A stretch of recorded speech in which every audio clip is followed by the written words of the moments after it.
for longer work durations. To bring people closer on both sides, an Indian Cultural Center will soon open in Israel. We have also decided to start an annual exchange of bilateral visits by 100 young people from science-related educational streams. Friends, thriving to both trade and investment is an integral part of our vision for a strong partnership. Prime Minister Netanyahu and I agreed on the need to do more in this direction. After the meeting in Tel Aviv last year, we will interact for the second time with our CEOs under the bilateral forum. I welcome the large business component that Prime Minister Netanyahu has brought along with him. Prime Minister Netanyahu and I also exchange perspectives on the regional and global situation. We reviewed our cooperation as a factor for stability and peace in our region and the world. Friends, yesterday, as its first stop after touching Indian soil, Prime Minister Netanyahu joined me at the renamed Teen Murti Haifa Chowk to pay homage to the memory of the brave Indian soldiers who laid down their lives a century ago in the Battle of Haifa in Israel. We are both countries that have never forgotten our history and our heroes.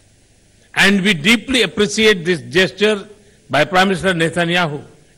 As we look to the future of this exciting partnership with Israel, I am filled with hope and optimism.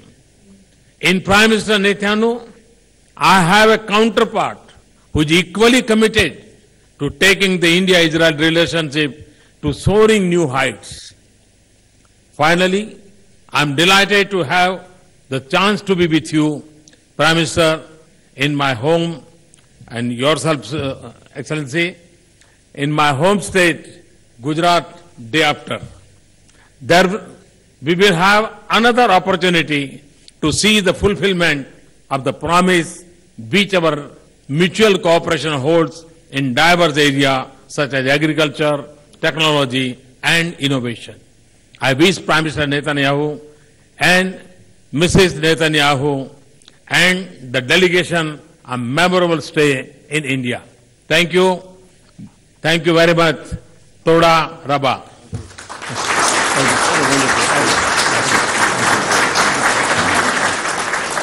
Thank you, sir.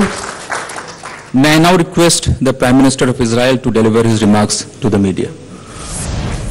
Thank you, my friend, Prime Minister Modi, Narendra. Thank you for your exceptional friendship and hospitality that you showed me, my wife, our delegation. I was deeply moved today in the celebration, at the ceremony. It was an expression not only of the honor you showed me, but the honor you show the people of Israel and the state of Israel. You are a revolutionary leader, in the best sense of the word revolution. You are revolutionizing India. You're catapulting this magnificent state into the future, and you have revolutionized the relationship between Israel and India. I'm the son of a historian. Our peoples have had thousands of years of history. India and Israel are two of the most ancient civilizations on earth. And yet, it is an amazing fact that until you visited Israel, no leader of India in 3,000 years of our own sovereign existence and our history has visited Israel. You are the first leader of a state, of an India state, to do this. So it was a groundbreaking visit. It excited the imaginations of all Israelis, and of course of the many Israelis of Indian descent, of origin, who came and were, how shall I say this? Well, I thought I was in a rock concert.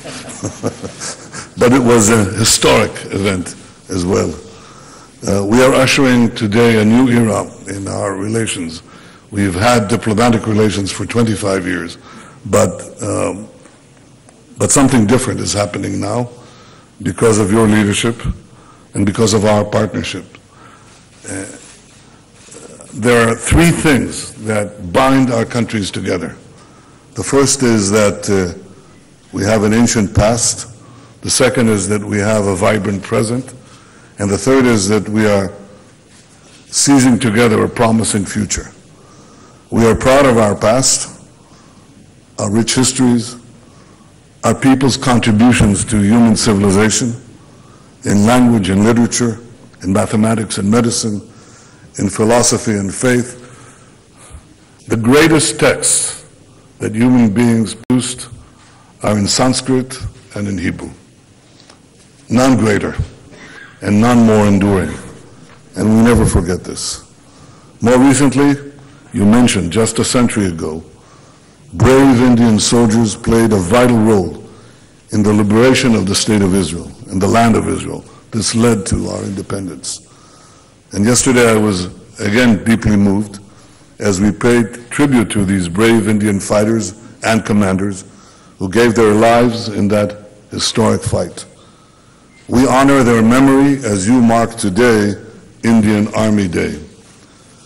We are proud of our present, of our resilient democracies. Our people are free to say what they want, do what they want, believe what they want. And these values and our diversity are not a source of our weakness, but the source of our strength. Evidence of this abounds in India, where you hear a symphony of dozens of languages and dialects, and where Jews, and you mentioned this yesterday, Prime Minister, you mentioned the fact that makes India stand out in the community of nations, because over 2,000 years, the Jews of India have never experienced anti-Semitism as our people experience in so many other lands.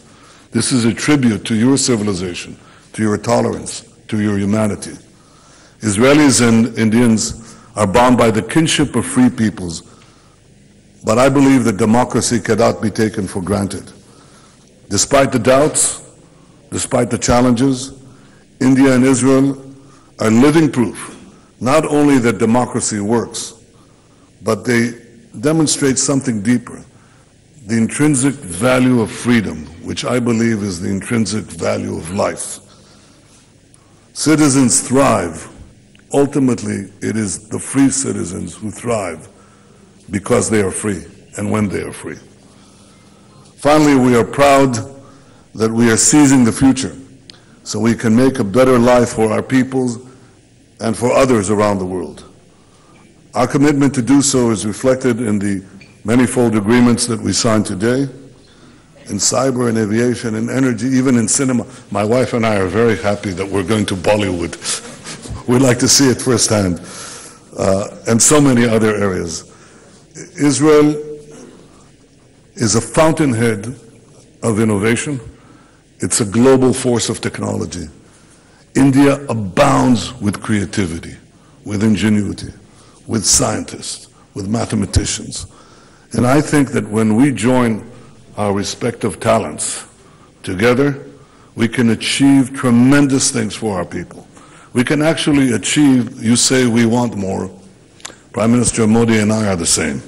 We want more for our people. We want it now. We want it yesterday. But one of the things that Israel brings to this world of innovation is that we achieve more with less. More crops with less water. More energy with less expenditure of money. More with less. We want more, a lot more, and we can do that even more productively by cooperating. When you and I walked shoeless along the Mediterranean shore, we drank seawater that was purified before our eyes.